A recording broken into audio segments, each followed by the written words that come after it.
Welcome to the Dental Team Podcast. I'm your host, Kiera Dent, and I have this crazy idea that maybe I could combine a doctor and a team member's perspective because let's face it, dentistry can be a challenging profession with those two perspectives. I've been a dental assistant, treatment coordinator, scheduler, biller, office manager, regional manager, practice owner, and I have a team of traveling consultants where we have traveled to over 165 different offices coaching teams. Yep, we don't just understand you, we are you. Our mission is to positively impact the world of dental, and I believe that this podcast is the greatest way I can help elevate teams, grow VIP experiences, reduce stress, and create A-teams. Welcome to the Dental Team Podcast.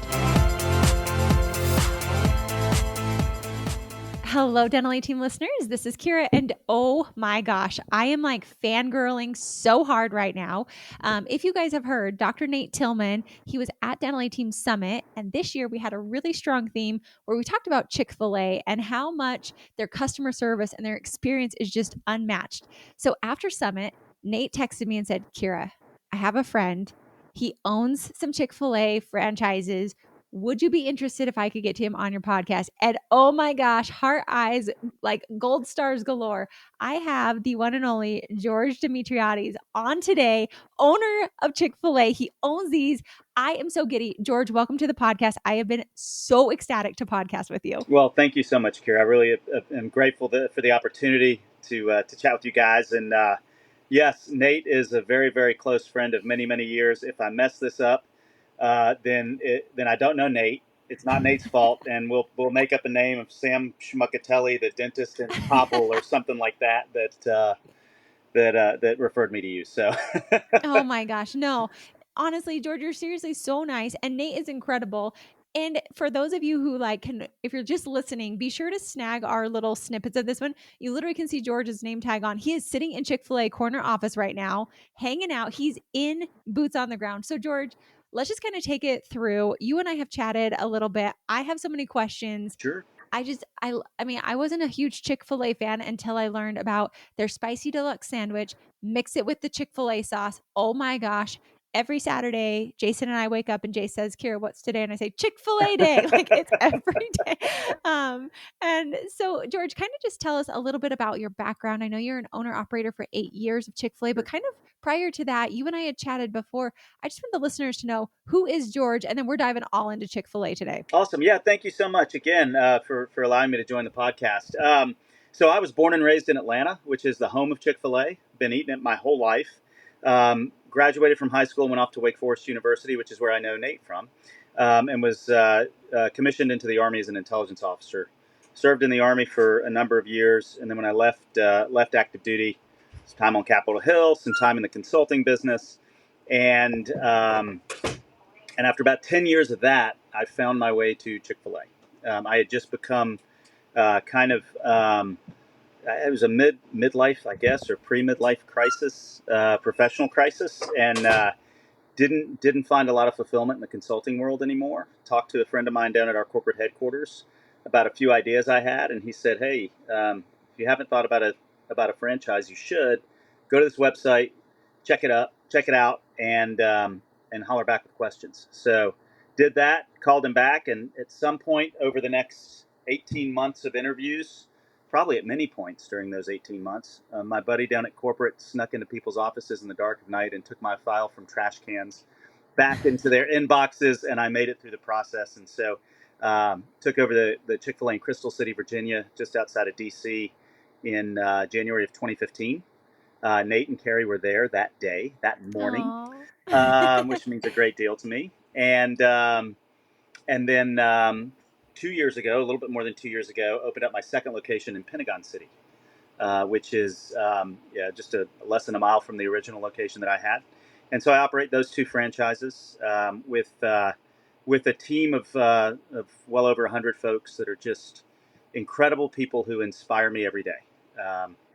They really they make my job and my life not only easy, but it's really fulfilled. So.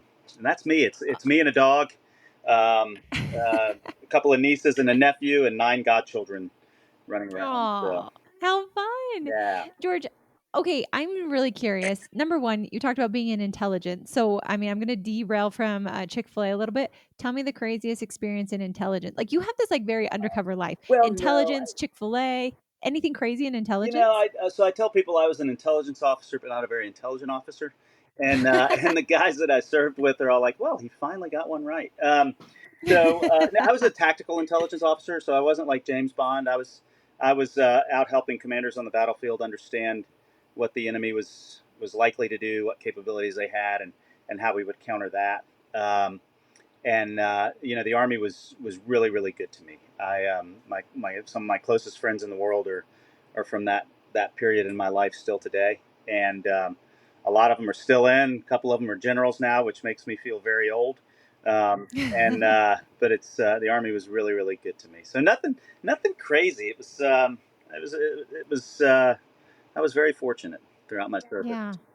Interesting. Yeah. Well, I do feel like there's probably strategy trying to figure out what they're going to do, which probably helps you potentially in your Chick-fil-A franchise as well. So I need to know now, how do you become a Chick-fil-A franchise owner? Like, I feel like this is a hard process because Chick-fil-A is so well known. They're so like they're across the board. Like, how long does this process to become a franchise owner, and how do you even do it? Yeah, it's a very long process. It starts with an expression of interest, which is kind of like a mini application. And Okay. we have, I think the number I heard most recently was last year we had around 108,000 people express interest in becoming a Chick-fil-A operator. Oh my Um, gosh. Okay. the opportunity is this is my only job. So we Mhm. are not looking for folks who have a collection of franchises and just want to add a Chick-fil-A to their portfolio. Um, and we are looking for folks who have a lot of leadership background, who can use that to really move the objectives and goals of the restaurant forward. We kind of rely on three things when we're looking at operator candidates and even our corporate staff candidates, which is character, competence, and community.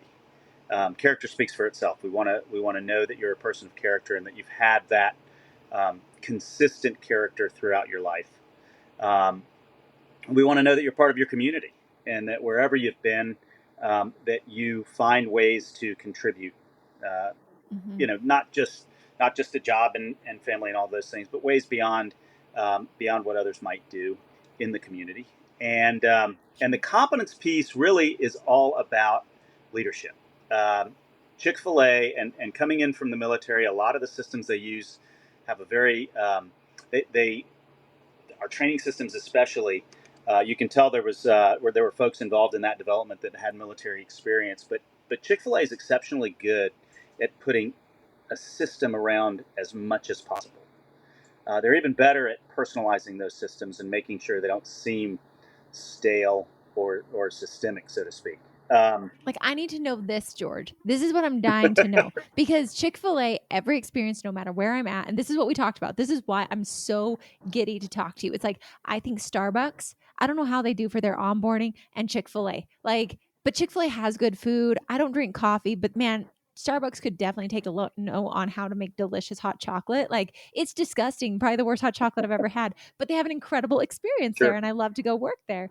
But Chick-fil-A, like, you got great food, great service. People are so happy there. And I have been so giddy to know about their system. So, George, explain this more to me. And of course, I told George, and I will tell all the listeners, Chick-fil-A is a special business, just like your businesses are special. So if I ask any questions that are off radar, not allowed to talk about, George has every right to tell me, Kiera, that's secret sauce. That's the Chick-fil-A secret sauce. And I will definitely respect that. So, George, you have my promise. But anything you can tell me about their systems. I love that you said they personalize the systems, but explain this to me because I didn't go to the military, but the military I think is brilliant with their systems. How tell me more about these systems in Chick-fil-A. I need to Yeah, know so I this. think I think that when we talk about competence in that suite of things we look for in our operators, competence is about leadership. It's not about having an MBA or being able to take a P&L statement and squeeze every last penny out of the P&L statement. And make no mistake about it, we are a for-profit enterprise, Mhm. and that profit allows us to continue to grow and all of continue to compensate our people and all of those things. But I think what personalizes our systems uh, is that we push it down to the lowest possible level, which is the restaurant, right? And so Mm-hmm. my title is owner operator, and that's because I'm expected to operate the business. This is the only active investment I have. Stocks are one thing, all of those types of passive investments, sure. Um, but in terms of what I do day to day, this is it. So I am in my restaurants every day, and I get to make the decisions.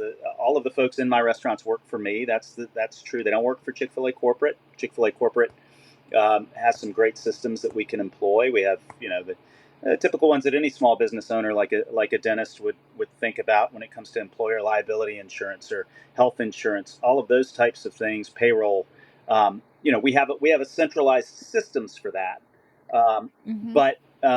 but quite frankly, if my dog could speak and had opposable thumbs, he could do the administrative side of the business. I mean, it's really It's kind of hard impressive. to mess up.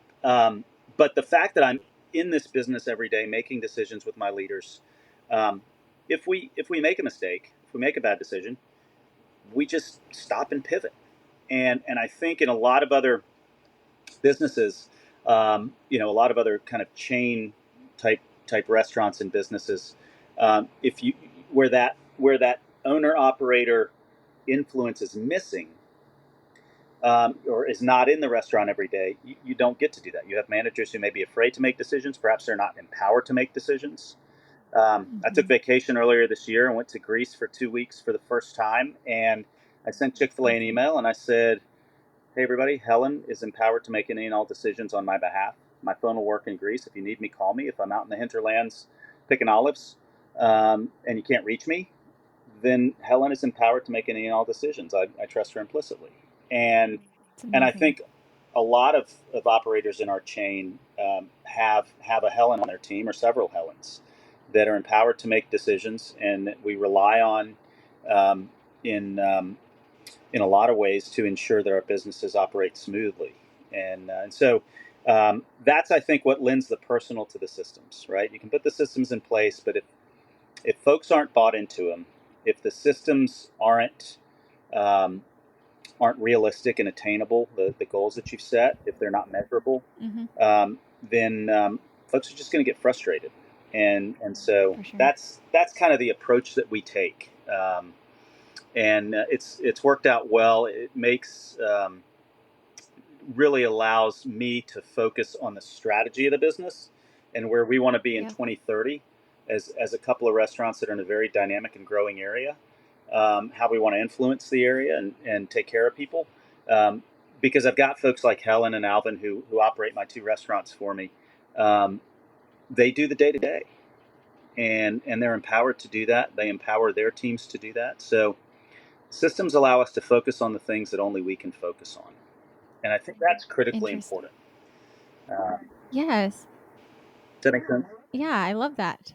That definitely helped. So, and I definitely derailed us on the systems. So, let's just quickly wrap up the last thought because I'm sure people are like, wait. She was on a path of how do you even become a franchise owner and then pushed into systems because I want to know. But I really do love that you one took a vacation to Greece because I think for listeners, how many of you can leave your businesses for 2 weeks and empower an employee to make decisions all on your behalf and to be able to have it run? And for Dennis, that means having another dentist in there. George, yes, he needs to be able to take care of these, but he has people in place to do that. And I love that they're personalized. I love that you empower them. But I also hope people listened to the fact that you are thinking of 2030 just to date, we're in 2023. So he's 7 years forward thinking. And you said, what's the impact? Like, obviously, where do we want to be financially? But you said, what's the impact we want to make within our community? And I think when people think of their communities impacting, how do we want to look as a business and a restaurant? That was really beautiful. So back to you sent in 108,000 people are interested in Chick-fil-A every year. Then you've got to look for your character, if I remember right, character, competency, Community. and community. Yeah. Okay. Perfect. So we look for that. Make sure this has been a lifelong thing, not just you're a changed person. They want probably character that way. Yeah. Okay. What else? How do you become this franchise Yeah, owner? so it starts with that expression of interest. I would suspect that a number of people um, are not invited to do the full application at that point, simply because they may have stuff in their background, or perhaps they've got that portfolio of franchises that I mentioned that they just want to add to, and that's not really what we're looking for. But then you have this like 46-page application or whatever. I don't know what it is today. When I went through it, It's like buying a seemed like it house. was 48 pages long. And you go through a series of um, both virtual and in-person interviews. And in those interviews, I kind of employ a similar model, not as many interviews, of course, but employ a similar model in my restaurant, which is just a lot of experiential questions. The interviews that you go through for Chick-fil-A, whether it's for corporate or in my restaurants, are a lot about tell me about a time when, not well, what Okay. kind of person are you, right? So you're really, Mm-hmm. I look at it as kind of almost like we're investigating into whether this person is really going to be a good cultural fit for our restaurant. Um, Okay, I'm gonna derail us sure, again, I George, might be because you're on derailing such a us. good path. No, it's perfect because now I want to know, because that was actually one of the questions I wanted to ask is how do you guys hire and Yeah. onboard? So for you specifically, George, can you tell me some very specific questions for character? Because I do believe that Chick-fil-A employs really great hmm character people. So what are some of the things you look for when you're interviewing people? Some of the questions you specifically ask? Because I'm super intrigued by how you get such good cultures in Yeah, Chick-fil-A. I mean, so if we're looking at somebody for a supervisory type role, we're going to ask them questions like, tell me about a time you had to let someone go, or tell me about a time you had to have an uncomfortable conversation with someone. What was it about? We're not asking for names or anything like that, but what was it Of about, course. and how did the conversation go? Were there anything that surprised you about their responses? What in their responses led you to think that perhaps this person wasn't a fit, or maybe they deserved a second chance. So we're looking for everything from that character and consistency piece in those answers to also just kind of trying to figure out how they think and approach problems. So much Sure. of our business is people driven. We're in the chicken business, but really we're in the people business, right? And you can say that Mm-hmm. about a dental practice. You can say that about any Sure. enterprise out there. It rises or falls on people. That's the bottom line. Mm-hmm. When I walk into my dentist's office, he also has dogs in the lobby, which I think is pretty awesome. Um, That is awesome. but when I walk in for a dental appointment, I fall asleep in the chair. So I'm not one of these people that's afraid of the dentist. And and Mhm. and the hygienists always giggle. Um, but think about that patient who walks in who's petrified, right? Well, at that moment in time, Right. when they walk into that lobby, the receptionist is the most important person in the world, because how they're greeted is going to set the tone for that entire visit. It's kind of like when someone walks into my restaurant. How they see that restaurant in the instant they walk in, is there trash on the tables? Are people moving quickly behind the front counter with purpose to get things done, or are they lollygagging, and they don't seem like they're moving efficiently, or care too much about moving you through the line quickly? Um, those folks that initially greet our guests or our patients are the most important people in the world, and they set the tone for the entire visit. And so we're Mhm. looking for people who have a history of um, kind of humbly serving other people. We're looking for folks who have higher emotional intelligence, because they're dealing with people. This isn't a Right. um, we're not a software company. We're not going to sit Mhm. in cubicles. We have to interact with the Right. public. And in one moment, we could have 56 teenagers from Boston walk in who are here for a school tour, which Right. happened yesterday morning, all at once. In the next minute, it could be Miss Sandy, who's our favorite guest, and she comes in every afternoon at 4 o'clock for unsweet tea to drink on the way home. Um, and in the next Cute. minute, it could be someone who just lost their job and they don't Mhm. know what's next, and they're just looking for Yep. somebody to smile and be nice. And so you have to look for people who have the experience and the ability to pivot in those um, types of conversations and types of interactions. And so the questions that we ask are all focused on those types of things. Um, I love that. Everybody interviews well, Kiera. But When we're they dealing with young do. people, especially, our schools have taught everyone to interview well. The problem is they So haven't how taught do them you know, George? work Like, tell me. ethic. I would agree on that. I definitely agree on that. So that's what I'm curious. Like, how do you specifically? I mean, you have 100 Mhm, employees. You've got a lot. I'm sure you hire mhm. quite often. I'm sure you've become pretty good at this.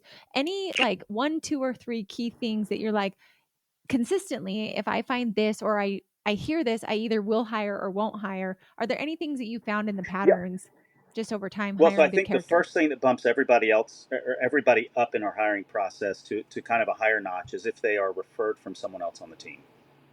Your existing That's good. employees um, are 99 times out of 100 not going to refer someone that they one don't want to work with themselves, but two someone that's going to embarrass them, Right. right? So we Hmm. love word of mouth referrals, and we get a lot of those from our employees. We get a lot of them, and we've reached this Awesome. really sweet spot in the business where we have a lot of word of mouth and referrals.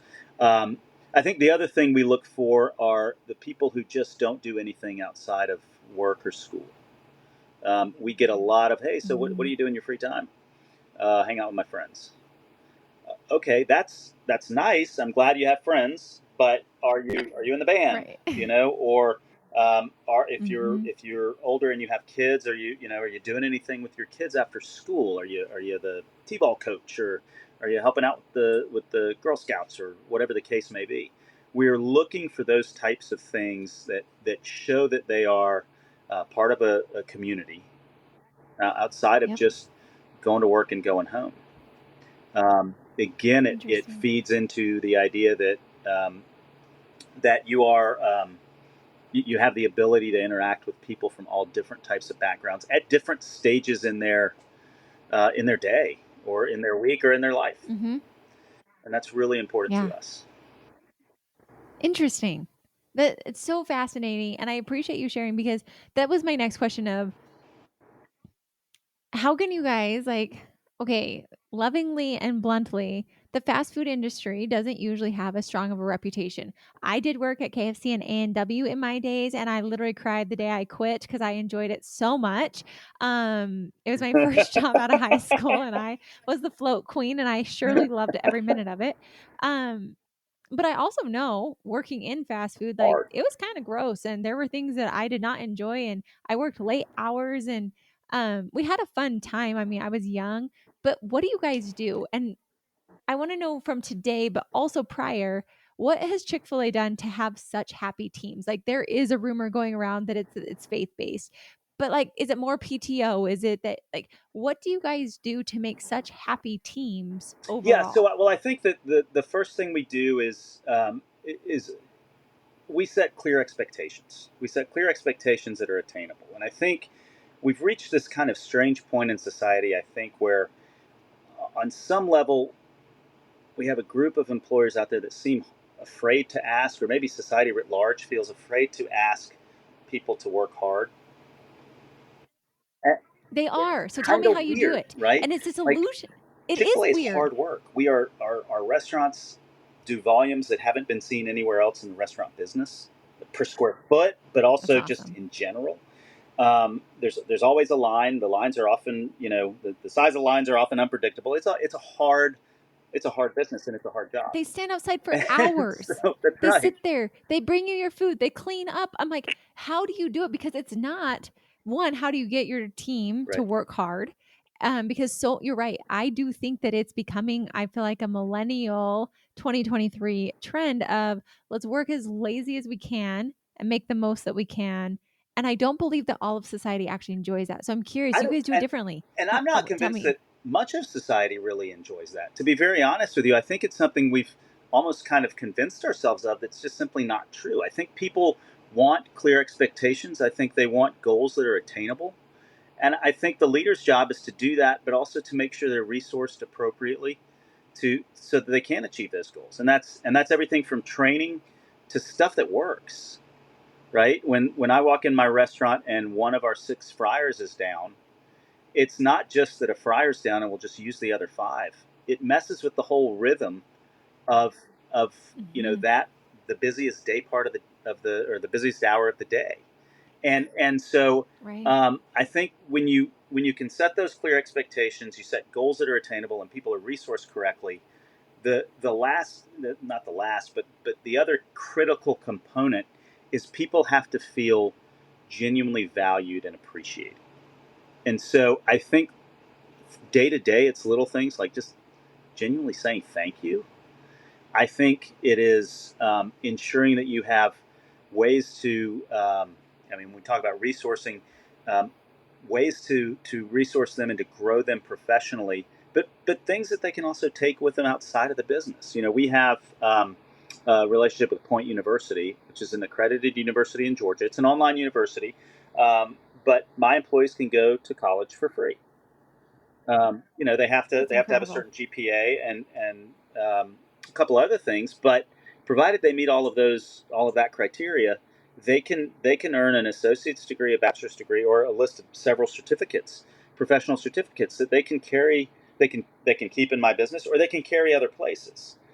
This helps me in my Hmm. business because I have people who have elevated thinking, who have better time management, who have more critical thinking Right. skills. Um, but it also helps them. They know. And now, look, it's not Harvard, right? It's not like they're going to go down the street. But I still think any But education well, is that's right. good, right? Like it teaches them You discipline, get out of all it those what you put pieces. into it, and Hmm. and so I think, you know, there's the traditional ways to motivate, reward, and invest in people, like good pay, competitive pay, and benefits, and we do all of those things. For us, one of our things, especially with our high school kids, hey, why do you want to work at Chick-fil-A? I just love the food. Hey, man, I'm with you. You know, that is, Yeah. yes. But I think the other piece of it is that culture piece. Um, People need Hmm. to feel valued not just for what they do, but for who they are. And we work really, really hard at that. We know our team members. We know, you know, we know their kids. We, you know, little things. They seem to be little things, but they're not. We took our leaders last year. We closed my Crystal City location for renovation, and we ended up collapsing two teams into one team. A lot of people got a lot of paid time off because just didn't have the room to have all these people in one restaurant. Um, but it was all, we were Sure. very deliberate about it. It was all very even. Everybody got the same amount. Everybody got a lot. But we were bringing two teams together, and we realized very quickly that they need to know each other as human beings outside of the restaurant and outside of the business and outside of just trying to push them together. So we took all of our leaders, 22 of them, out to Linden, Virginia, which is about an hour and 10 minutes west of DC, near the Shenandoah Valley. And we took them Hmm. horseback riding. Now, look, this was $70 a person. This is not an expensive venture. Right. And then with dinner, it was a little bit more. Um, but we, we, I still have people asking, when are we doing it again? We're probably going to do it again in the fall. Um, but it's one of those things. It's like I had a number of people come to me and say, "Hey, that was on my bucket list," and it's, you know, Ooh. it's a very easy and simple thing to do, but we've exposed people to something that they otherwise never would have had the opportunity, probably never had the opportunity to do, and it was really easy. I mean, it's like Hmm. this isn't that hard, and so I think Sure. all of those types of things are really really important to demonstrate to your team that I care about you as an individual, not just as the person who rings up the next customer or who you know who preps the next patient so I can come in and do my dental thing, Right. right? Um, and so Hmm. I think all of that kind of stuff lends to a culture. You know, culture is the culture starts with the top leader. It's going to start with the dentist in a dental office. It starts with me in my restaurant. Um, and for me, Yep. I am I have been around and been on this earth far too long to not have fun at work and to not, you know, it's, I Hey, me mean, too. like, and I think that hopefully that's contagious. And yeah, there are going to be days that aren't fun. We all know that. There are going to be days where everything just seems off. But if I can come in here every morning with positivity, with genuine care for my team and my customers alike, um, then that's gonna it's gonna snowball, right? That'll, you know, what rolls downhill. Hmm. Well, culture rolls downhill too, right? And so I think It does. that piece is really really important. It's awesome. On that same note, George, I appreciate just all the information because I think what I pulled the most from that section was to love people and to care about them as people and as little things and giving them opportunities, experiences, really caring about them as a person. And that takes to me intentionality. It's very easy to give someone benefits and pay. It's not easy to get to know them. Like I would ask all of our listeners right now, like, do you know George has 100 employees and he probably doesn't know every single one of them, but at least knows something. Do you know their families of your team? Do you know what they like and what they don't like? Do you know the things that they're striving for in their personal and professional lives? Because I do feel when you know people, they're more invested in you because you're invested in them. So that was beautiful. And I am curious, George, with all your hiring, with all these people, you've got lots of people coming and going. How do you identify like those that you want to Mhm. have as managers and acknowledge and reward your high performers? Like, how do you sift through hundreds of people and give them opportunities? What are some of the tips that you guys do through the Chick-fil-A experience to reward high performers and Sure. identify Yeah. So I managers? think that when it comes to the high performers, obviously we have our evaluation processes that we go through that are that system, right? It's kind of like payroll and or pay and good pay and benefits and all those things. It's How often do quarterly. you have that, George? Just out of Quarterly, curiosity. yeah, and Quarterly. Okay. that's one where if you're newer on the team at a more entry level position, it's going to be a much more simple process, much simpler process Sure. for your leader above you to to fill out. I think it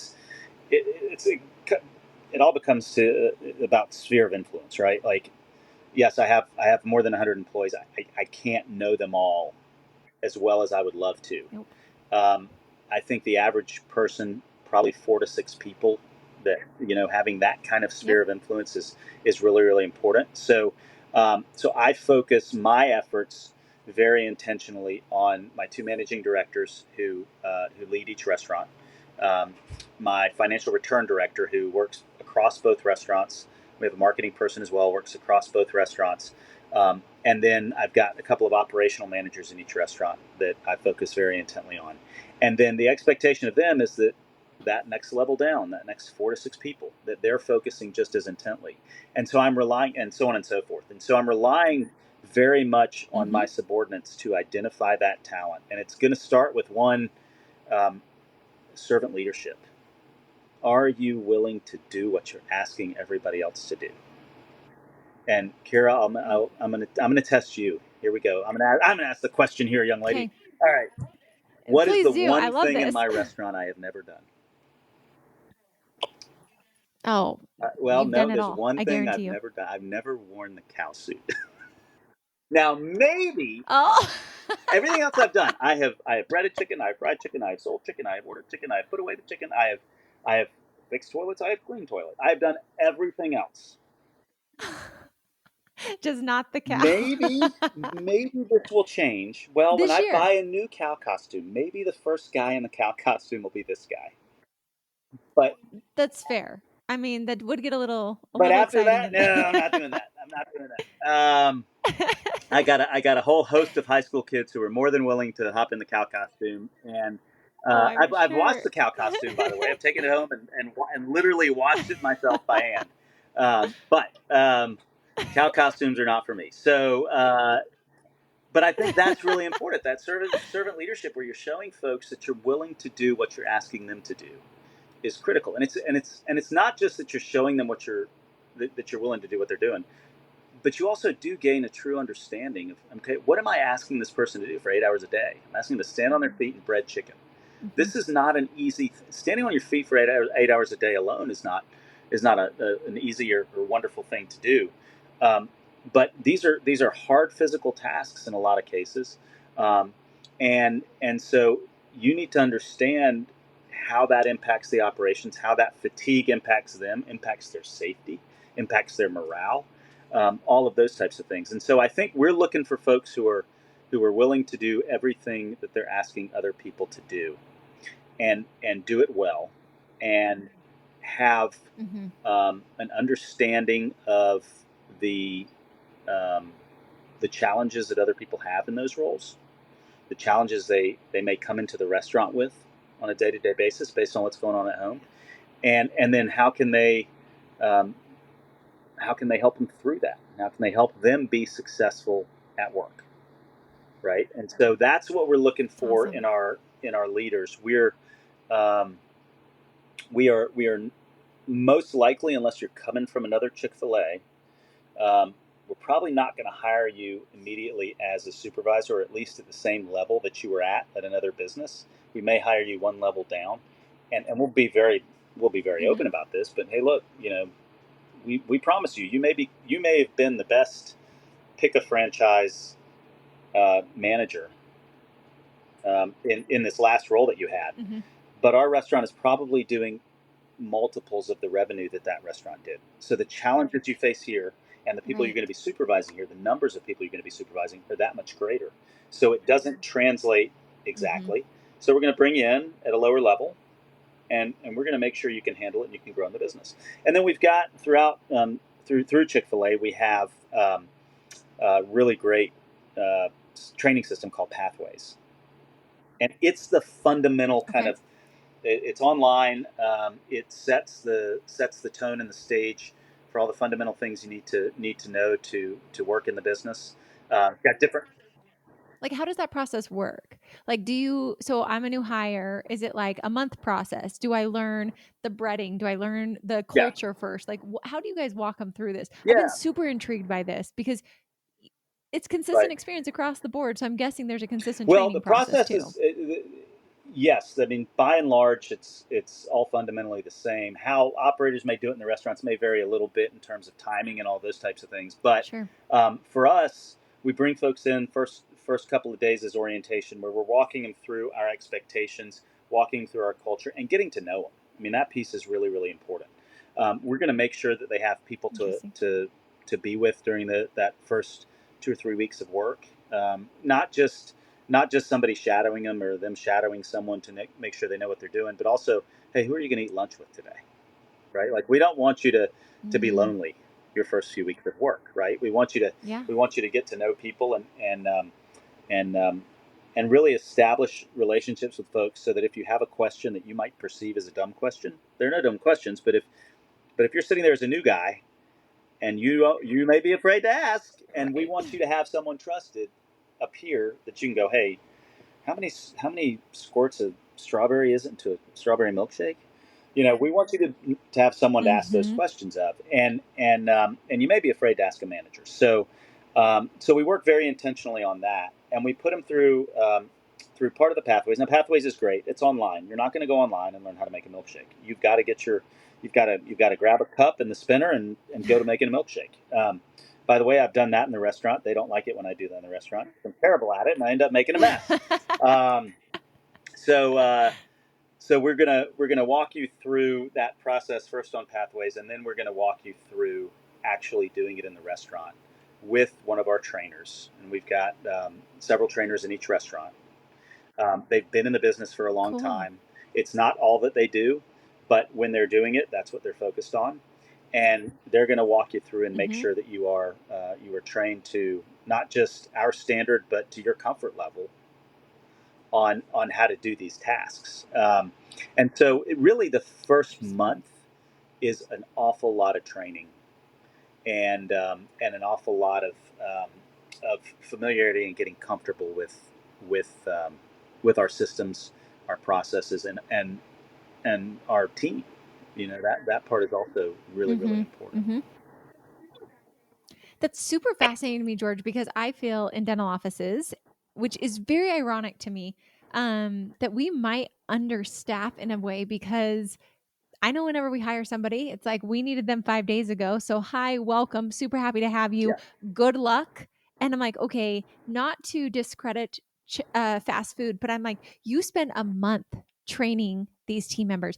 And I think that that could be a different piece because we talked before. There's Chick-fil-A and McDonald's. You and I chatted about this before, and it was very much you both sell chicken, you both sell chicken nuggets, you both sell strawberry milkshakes, you both sell fries, different kinds, but there's a lot of similarities between the two.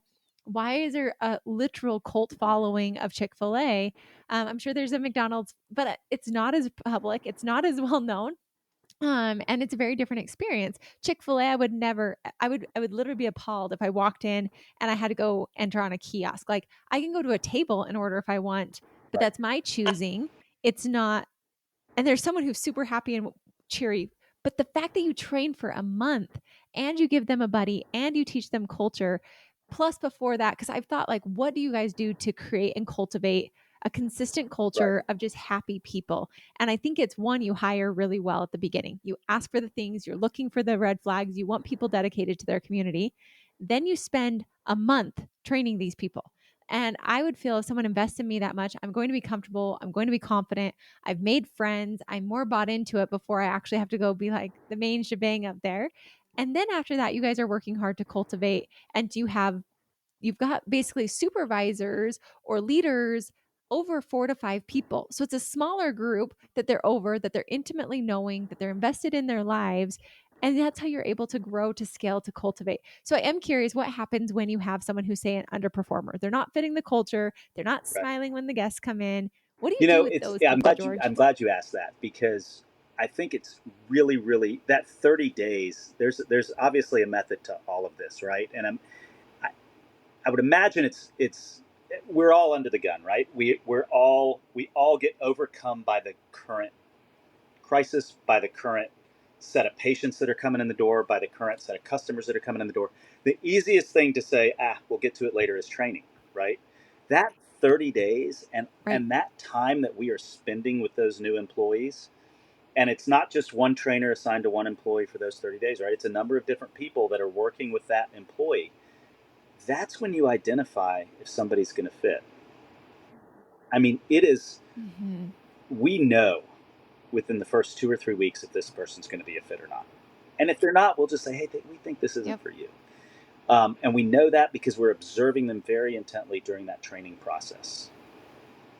And so, and I think it would be it's probably even more difficult in the dental office, where folks who are coming into the door to work, all of them have credentials already, right? I mean, you have to be, Most of them, except for yeah. the front Except office, for the you're front you're office, licensed you're pretty as good. a whatever. Like the You're rest, either the yeah. dentist or you're a hygienist or whatever the case may be. But you have, presumably, because you have the certification, you should know what you're doing. And so it's much easier to just go, oh, For look, they're sure. certified, they're good. Let's.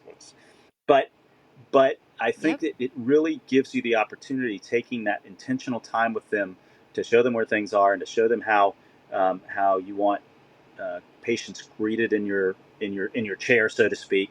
I think it's really, it also gives you the opportunity to see, okay, is this person going to do that? Are they going to fit in? Because look, you're either going to know that in 30 days or you're not. And so for us, if it's Right. beyond the 30 days and we've still got someone on our team, and let's say they're 3 or 4 months in and they start to slip, at this point we know them well enough to sit down and go, okay, what's going on? Is this a problem that we have with one of our systems?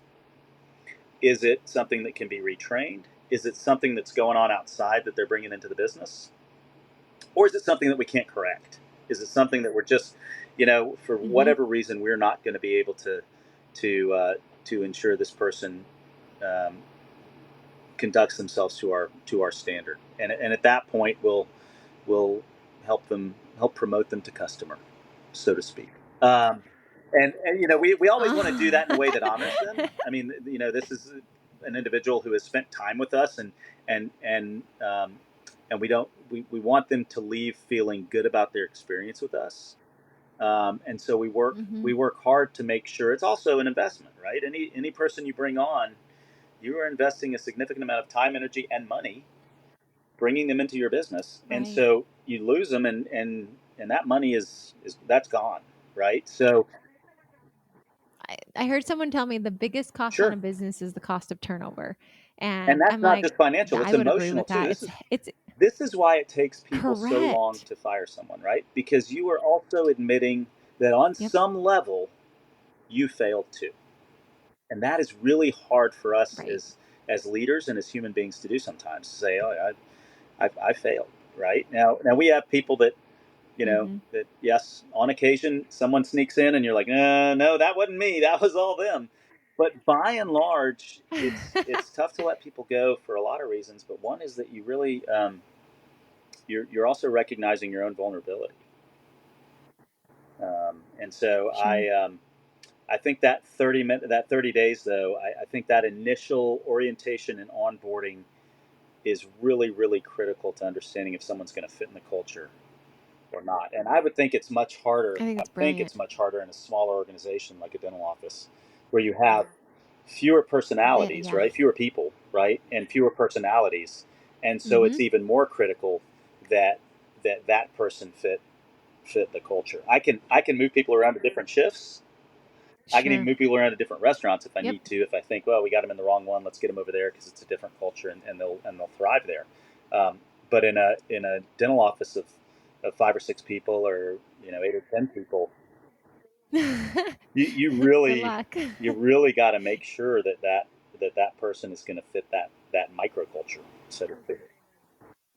Completely agree. I think the things I really took away from this were like really be intentional on Yeah, my hiring. Be intentional and ask harder questions, not just tell me about your experience, tell me when.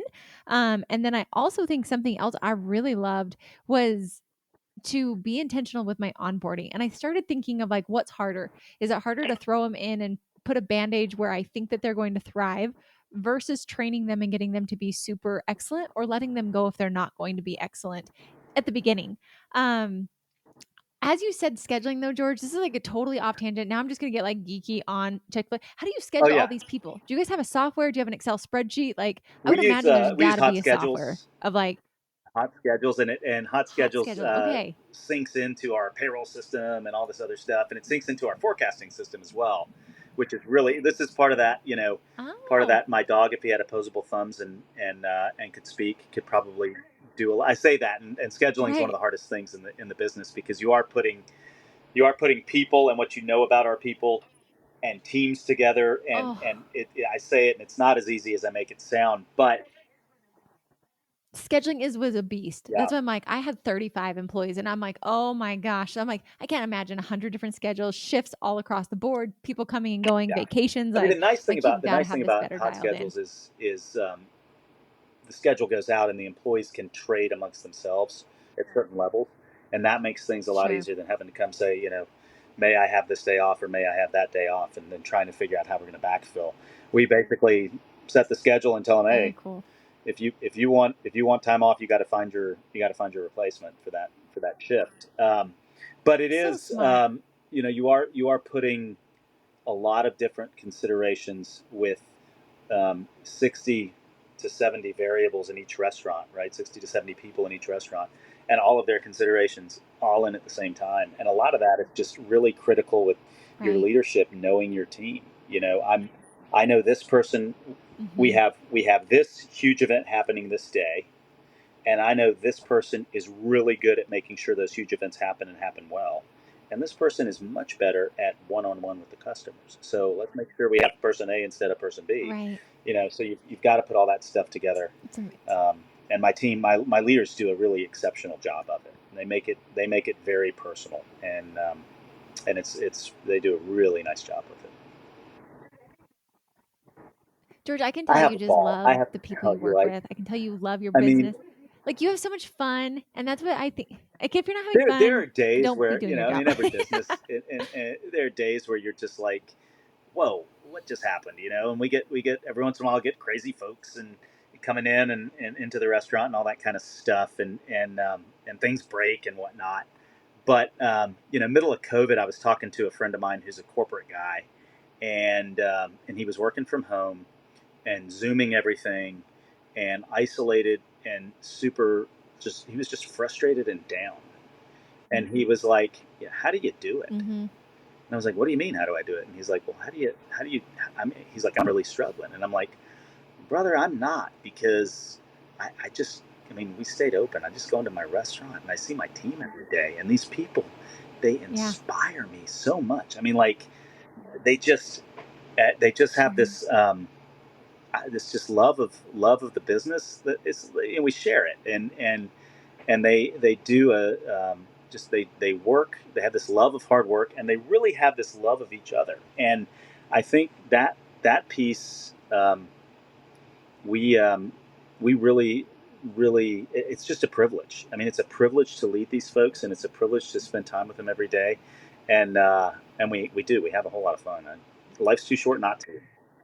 You ain't having fun, you're doing it wrong. Even if you're in a George, dental office.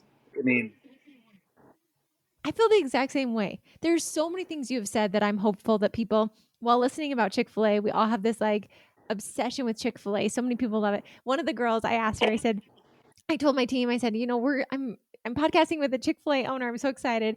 And she wrote and she said, I'm sure it's their pleasure to podcast with you. And I laughed so hard. But I feel like so many things you said are so applicable to dental practices. So, George, as we wrap up, I just want to do a little rapid fire random questions that are not even okay, business related, but I just think they'll be fun. So, and they're just Chick-fil-A. Like, let's just like geek on Chick-fil-A. First question, as a Chick-fil-A owner operator, eating Chick-fil-A for your whole life, what is your favorite thing on the menu it currently today as it is George? and always What do you has been love our from number one meal. Chick-fil-A? Yes, I mean, I grew up Really? with it. It's it. I go back with our number one. I'm 48. I go back with our number one meal. Oops, just dropped my phone. Sorry about that.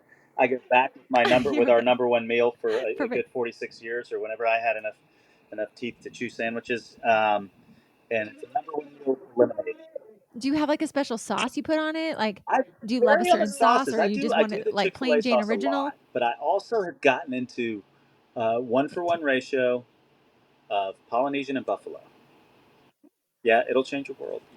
Oh, okay. I'm excited. One I for mean, one, Saturday is Polly, Chick-fil-A Polly day. I'm and not far away Polly from and this. and So, Buffalo. And I'll tell you what. I'll tell you the other thing all that I, right. I was On in your a training sandwich. session yesterday with a bunch of Tell me. other operators and some of their staff and one of our corporate folks, and we were talking about. I think the question was if you could wave a magic wand and have one thing in the restaurant, what would it be? And my thing was robots to Mm-hmm. deliver. But the other thing Oh, was, that'd be and awesome. I've thought about doing this. I never have. I think a Polynesian milkshake could be pretty impressive. Polynesian sauce and vanilla milkshake. Now, Wow. this is don't you guys listening to out there in the ether. This is not a Chick-fil-A item.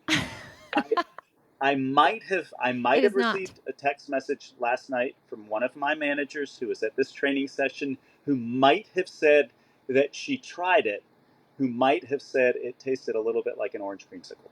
Maybe. But you didn't hear it from me. No way. Nope. Okay.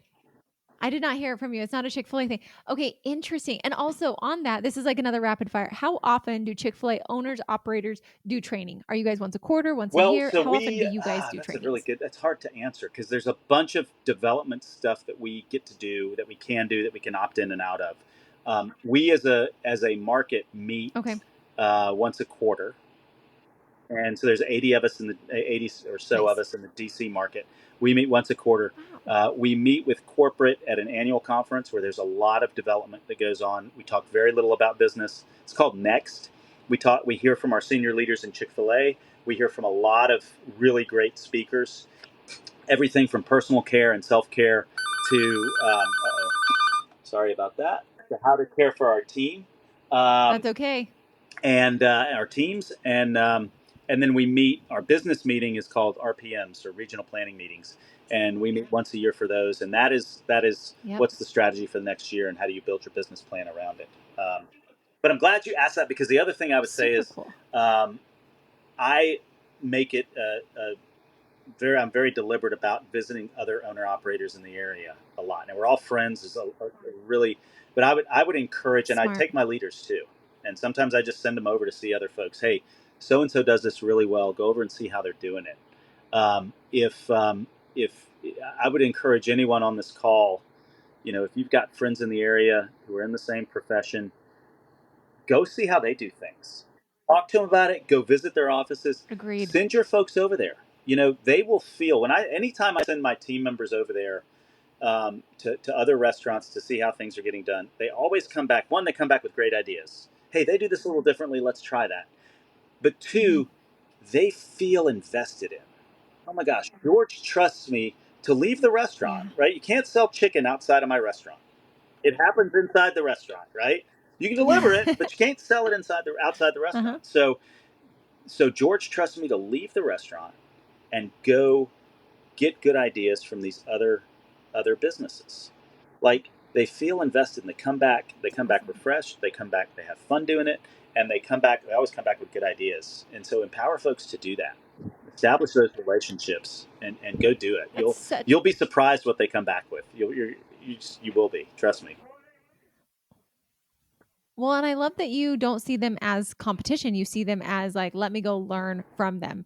So, okay, George, my last rapid fire question. This has been, I mean, I love everything I've learned. So, what are the most popular things that are not on the menu, like a Diet Dr. Pepper slushie? I just need to know. I didn't realize that I there was even a secret menu. I So, what are fear the that most it will popular become the Polynesian non-menu? milkshake, and I will get calls from 5600 Buffington Road in Atlanta, Georgia. But so a lot of it lately revolves around TikTok. So the one that we're getting a lot lately is folks order mac and cheese, chicken nuggets, and fries, and then their sauce du jour, Oh. and they ask for a salad bowl, and they mix it all together. They close the salad bowl, they shake it up, Oh. and they create their own like mega entree.